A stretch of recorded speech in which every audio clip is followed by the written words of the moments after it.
La première raison pour laquelle je suis venu à Regent, c'était en raison de son programme d'SPA.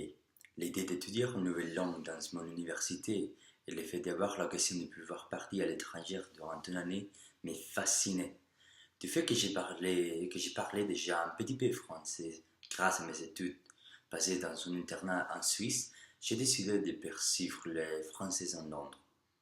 J'ai finalement décidé de signer afin de passer un semestre à Montréal, au Canada. Je peux maintenant dire avec certitude, c'est fut une très grosse erreur. S'il vous plaît, permettez-moi de vous expliquer pourquoi. Hey shady baby, I'm hot like the prodigal son. Le Canada est un beau pays. J'y avais déjà été auparavant en Colombie-Britannique et j'y avais pourtant absolument adoré.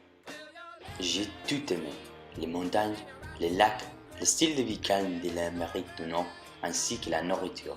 Et donc, je me suis posé la question, pourquoi j'avais choisi Paris ou Genève quand j'ai pu passer un semestre au Canada? Eh bien, laissez-moi vous dire quelque chose. J'étais fortement surpris. Tout d'abord, permettez-moi de commencer avec la langue. Auparavant, on m'avait dit, au Québec, ils parlent français, mais on m'a menti, parce qu'ils auraient pu parler chinois, c'est exactement la même chose. Moi, je comprenais rien. Ben, je pense qu'à un moment donné, quand tu prends l'accent, c'est quelque chose que tu peux pas faire juste pour rigoler. Vous devez prendre en compte l'effet que je viens d'Espagne, et nous ne sommes pas vraiment réputés pour nos compétences linguistiques. Bien au contraire, nous avons un accent très prononcé et des difficultés à comprendre. Avant d'arriver à Montréal, j'étais pourtant confiant quant au fait de pouvoir parler et d'à peu près tout comprendre en français. Je n'oublierai jamais de ma vie la première place à laquelle j'ai pu participer à l'Université de Québec à Montréal. Et lorsque j'ai lui entendu parler pour la première fois, j'ai éclaté de rire. Son accent était si prononcé et bizarre que j'ai pensé qu'il l'homme blaguait. Tout le monde en classe se retourna et me regarda comme si j'étais un imbécile. Et j'ai tout de suite compris que mon semestre à Montréal allait être très difficile. L'université à Montréal était vraiment difficile et les professeurs étaient trop exigeants. Cela ne vient pas seulement du fait de leur accent, mais aussi parce que si vous ne parlez pas avec un français parfait, ils ne vous respectent pas.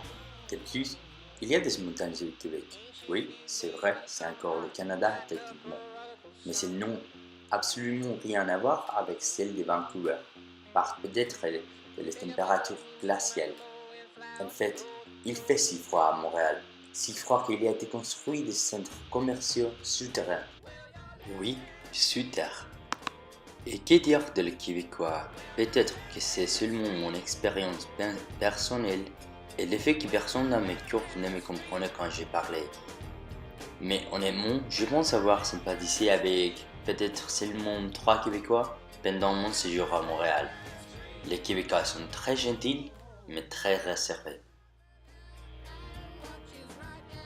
Tout cela étant dit, j'ai tout de même passé un merveilleux séjour à Montréal. Même si les temps, l'accent et les classes sont révélés difficiles, le Québec a tout de même une certaine magie lui appartenant que je ne saurais expliquer. Au final, si on me posait la question, recommanderais-je Montréal aux futurs étudiants? Je dirais probablement oui. Pour moi, c'était une expérience incroyable. Merci.